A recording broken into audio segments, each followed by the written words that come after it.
یہ بھی بتانا مناسب ہوگا کہ نماز باجماعت سے کچھ لوگوں کو چھوٹ ہے، کوئی عذر ہے ان کے ساتھ،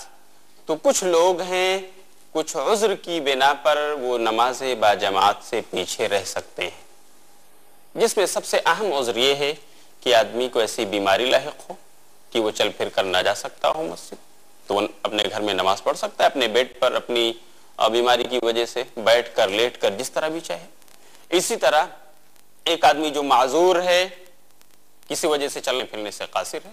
اگر وہ نہیں جا سکتا ہے وہاں پر اور کوئی اس کو لے جانے والا نہیں ہے تو اللہ رب العالمین نے اس کی ضرورت کا بھی خیال کیا ہے، اس کو اجازت ہے۔ اسی طرح وہ آدمی بھی نماز باجماعت سے پیچھے رہ سکتا ہے جس کا راستہ پرامن نہ ہو اور وہ راستے میں خطرات محسوس کر رہا ہو مسجد تک پہنچنے میں، تو اس کے لیے اجازت ہے، رخصت ہے کہ وہ اپنے گھر میں نماز ادا کرے، لیکن اسے یہ کوشش کرتے رہنا چاہیے کہ میں اپنا گھر اس بستی میں جا کر بساؤں جو پرامن ہے، تاکہ میں مسجد تک بآسانی اور سکون و اطمینان کے ساتھ پہنچ سکوں۔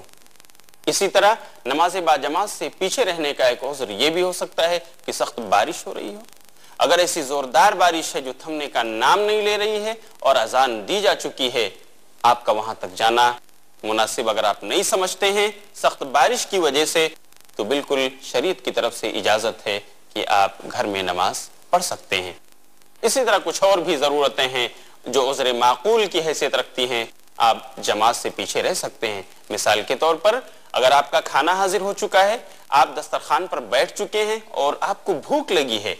اذان دی گئی، آپ کے کانوں میں پڑی، لیکن اب کھانا حاضر ہو چکا ہے اور آپ کی بھوک کا تقاضا ہے کہ آپ اسے مٹائیں، یہاں پر آپ کو بالکل اجازت ہے کہ آپ اپنا کھانا تناول فرمائیے، کھانا پہلے کھا لیجئے، آپ اپنے پیٹ کو بھی منا لیجئے، تاکہ ایسا نہ ہو کہ آپ نماز میں حاضر ہوں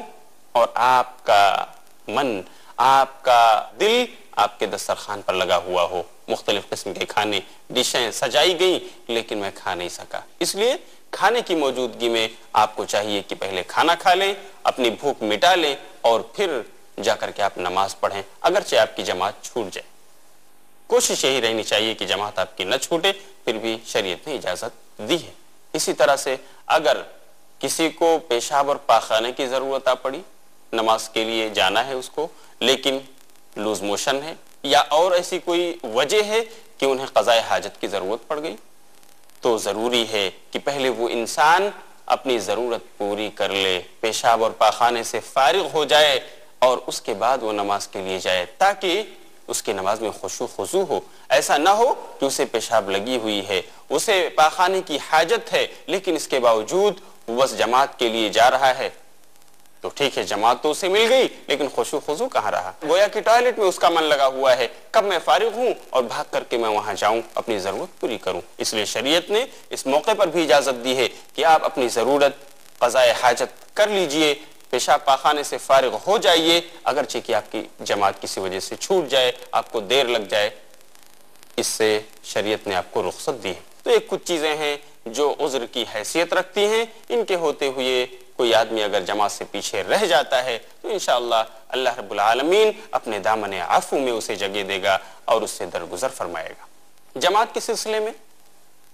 کہ وہ کتنا اہم ہے، اس کا اہتمام کس قدر اہم ہے، میں ایک بہت ہی پیاری حدیث آپ کو سناتا ہوں جو صحیح مسلم اور ابو داؤد دونوں میں منقول ہے،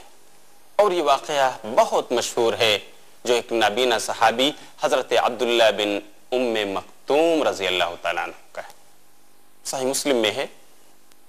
کہ عبداللہ بن ام مکتوم رضی اللہ تعالیٰ عنہ نبی صلی اللہ علیہ وسلم کے پاس حاضر ہوتے ہیں اور کہتے ہیں اللہ کے رسول، میں ایک نابینا صحابی ہوں اور میرے گھر میں کوئی ایسا ریگولر انسان بھی نہیں ہے جو مجھے ٹیکا کر میرا ہاتھ پکڑ کر مسجد لائے اور مجھے نماز پڑھنے کا موقع ملے جماعت کے ساتھ، تو کیا میں اپنے گھر میں نماز پڑھ سکتا ہوں؟ اللہ کے رسول نے پہلی بار میں جواب دے دیا، ہاں جاؤ پڑھ سکتے ہو۔ حضرت عبداللہ ابن ام مکتوم جب جانے لگے تو آپ نے بلایا، کہا عبداللہ ابن ام مکتوم یہاں آؤ۔ وہ پھر واپس آئے، آپ نے پوچھا کہ آپ کے کانوں میں اذان کی آواز جاتی ہے؟ انہوں نے جواب دیا کہ ہاں اللہ کے رسول، میں سنتا ہوں اذان، منادی کی ندا میرے کانوں میں پڑتی ہے۔ تب آپ نے فرمایا